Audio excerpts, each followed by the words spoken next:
Good day mga master. So sa video na to mga master ay may magaganda kung ito troubleshoot ngayon dito sa isa naming machine mga master. So ang problema nito master, itong motion monitoring module mga master ng Crons. So ang may problema nito master ay itong gitna na to. So kung makita nyo yung module, napakadumi.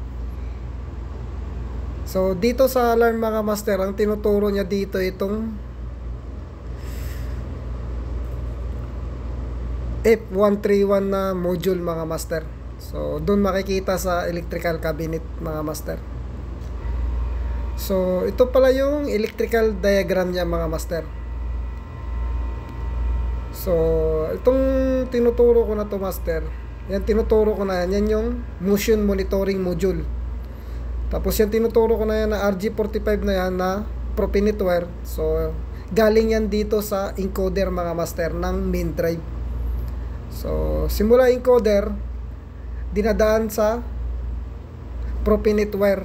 So papasok dito sa motion monitoring module mga master. Tapos yung motion monitoring module master, magbibigay siya ng output papunta sa PLC. Ito yung signal na to master na papunta mismo sa PLC na. So itong problema na to master ay matagal daw to. So ulit-ulit na lang daw. Ang ginagawa lang nila dito mga master ay pinupukpok lang daw nila at hinanginan. So dito mga master, yung binaklas ko tong module na to master ay kung makita nyo, bumaluktot yung pin mga master. So yung pin na yan ay konektado dyan sa mismong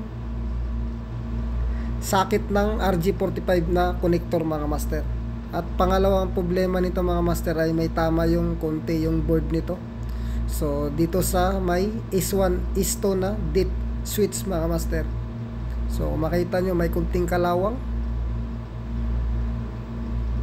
So sa ngayon master, ang ginagawa ko lang muna dito master ay nilinis ko lang muna siya ng contact cleaner. So ito mga master, i-install ko na. So nalinis ko na lahat yung motion monitoring module na to, na isang set to. So 3 peraso siya sa isang set. So may pamalit naman kami nito sa ibang machine. Nga lang sa store namin ay wala kaming stock nito mga master na bago. So ang gagawin ko lang dito mga master ay subukan ko siyang patakbuhin ulit kung marireset yung alarm. Kasi kanina mga master ay hindi talaga marireset yung alarm.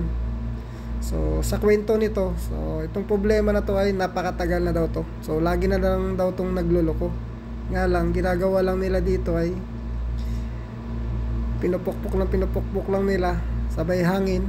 So nare-reset nga man daw, nga lang matagal. So dito mga master ay umandar na yung machine namin mga master at nare-reset na yung alarm. So sa tingin ko mga master, ang pinaka problema talaga yung bumaluktot na pin kanina. Kasi nga konektado yun mga master sa connector ng RG45. So sa communication yun mismo.